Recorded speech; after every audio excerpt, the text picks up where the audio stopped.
¿Qué tal? Bienvenidos. A ver, hoy nos vamos a meter en una especie de historia de detectives. Sí, porque vamos a rastrear el origen de una idea que la verdad damos totalmente por sentada. Es una idea que define nuestro mundo, pero su origen, bueno, su origen es mucho más raro y fascinante de lo que uno se imagina.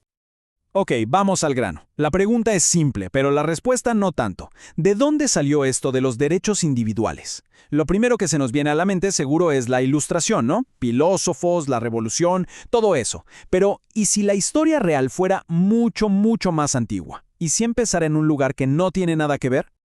Justo a eso voy. Olvídense de una línea recta de Grecia a nuestros días. No, para nada. Esto es más como una novela, llena de giros, de paradojas, de consecuencias que nadie vio venir. Y todo comienza con una idea revolucionaria sobre lo que significa ser humano.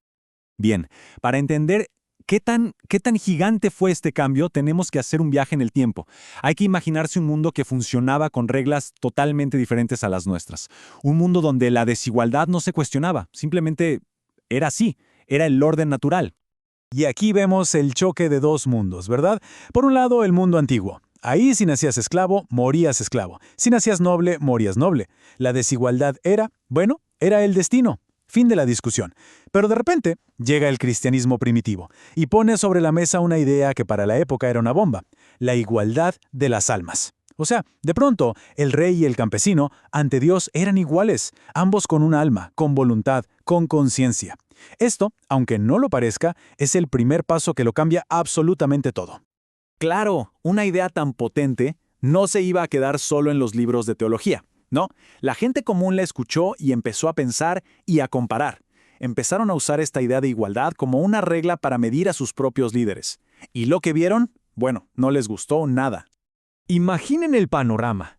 La iglesia predicaba sobre la humildad, sobre la pobreza, pero la gente veía a sus obispos y sacerdotes viviendo como reyes. La corrupción era tremenda. Se vendían los puestos en la iglesia, eso es la simonía, había una codicia increíble, inmoralidad, de todo. Y claro, la gente empezó a decir, un momento, ¿por qué deberíamos hacerles caso a ellos si no viven nada de lo que predican? Y ahí es donde estalla la crisis de legitimidad. Esta cita de la época lo dice todo, es increíble. Dice que se llegó a tal punto que cuanto más se despreciaba a la iglesia, más santo se le consideraba a uno.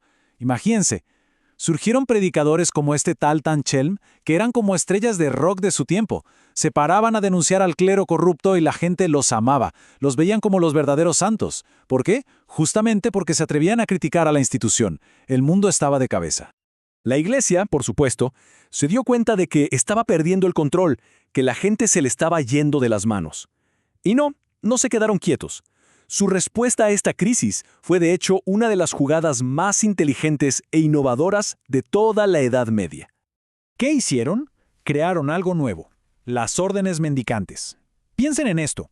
En lugar de los monjes encerrados en sus monasterios, lejos de todo, estos nuevos frailes se fueron directo a las ciudades, al corazón del problema.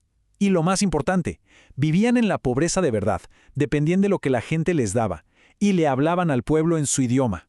Fue un intento, y uno muy audaz, de decir, hey, somos como ustedes, estamos de su lado. Pero claro, la cosa no es tan sencilla. No todos estos nuevos frailes pensaban igual. De hecho, de este movimiento salieron dos grupos principales, con ideas casi opuestas sobre cómo hacer las cosas.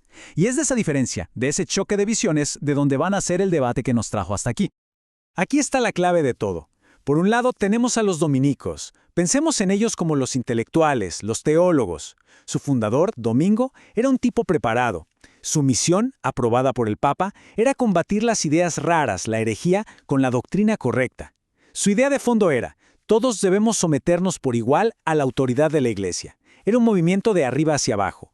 Y por otro lado, están los franciscanos. Esto era otra cosa. Francisco, su fundador, era hijo de un comerciante, un tipo carismático, del pueblo. Lo suyo no era la doctrina, era la experiencia. Era imitar la vida de Jesús, vivir en la pobreza absoluta. Su mensaje no era de sumisión, era de libertad. Libertad para elegir esa vida, un movimiento totalmente de abajo hacia arriba. Y es aquí, justo aquí, donde la historia se pone increíble. Porque el simple objetivo de los franciscanos, que era vivir pobres como Jesús, los va a llevar, casi sin querer, a tropezarse con una de las ideas más poderosas de la historia: la idea de los derechos individuales fue una teoría por accidente. A ver, que quede claro. Ellos no querían ser revolucionarios políticos. Para nada. Su objetivo era 100% espiritual. Solo querían vivir como ellos creían que habían vivido Jesús y los apóstoles, sin un centavo, sin poseer nada. El problema es que para poder defender ese estilo de vida tan radical, tuvieron que empezar a hablar el idioma de los abogados, el idioma de la ley. Fíjense en la lógica, que es brillante. El argumento franciscano fue más o menos así. Paso 1. Queremos vivir en pobreza total, como Jesús. Paso 2. Para eso tenemos que decir que Jesús y los apóstoles no poseían nada, absolutamente nada. Ok, hasta ahí todo bien. Pero aquí viene el paso 3, la parte legal. Si Jesús renunció a la propiedad, eso significa que el derecho a la propiedad es algo humano, algo a lo que se puede renunciar. Y entonces, ¡boom!, la implicación final. Si uno tiene la libertad de renunciar a la propiedad, eso significa que existe un derecho anterior, uno más básico, que es el derecho a la libertad, el derecho a elegir.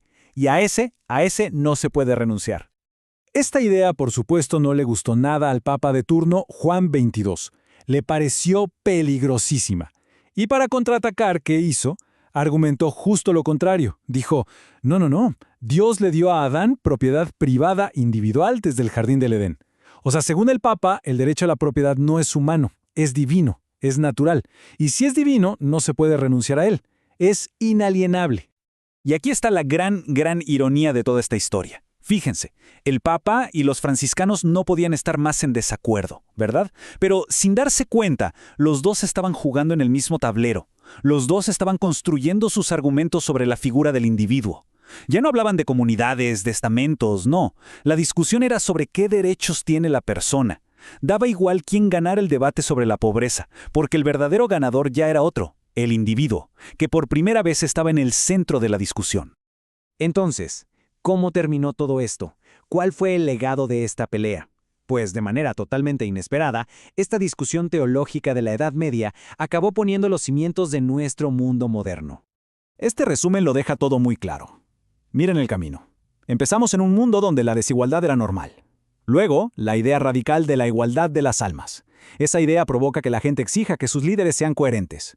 De esa crisis, para defender su estilo de vida, los franciscanos inventan sin querer el derecho a la libertad. Y una vez que esa caja de Pandora se abre, una vez que el lenguaje de los derechos individuales existe, ya no hay vuelta atrás. Se empieza a usar para cuestionar a todo el poder establecido, incluyendo por supuesto al de la Iglesia. Y ese es el giro final, la gran inversión de la historia. La ironía es total. La misma Iglesia que introdujo la idea de la igualdad moral, la misma que se vio arrastrada a un debate sobre derechos individuales, terminó creando, sin saberlo, las herramientas intelectuales que siglos más tarde se usarían para limitar su propio poder. Es fascinante. Así que terminamos con esta pregunta. ¿Qué da para pensar? ¿Puede una institución crear la semilla de lo que un día la va a desafiar? La historia de los derechos individuales nos demuestra que sí. Nos enseña que las ideas tienen vida propia, consecuencias que nadie puede prever, y que a veces las revoluciones más grandes no empiezan con espadas, sino con una simple discusión. Gracias por habernos acompañado en este recorrido.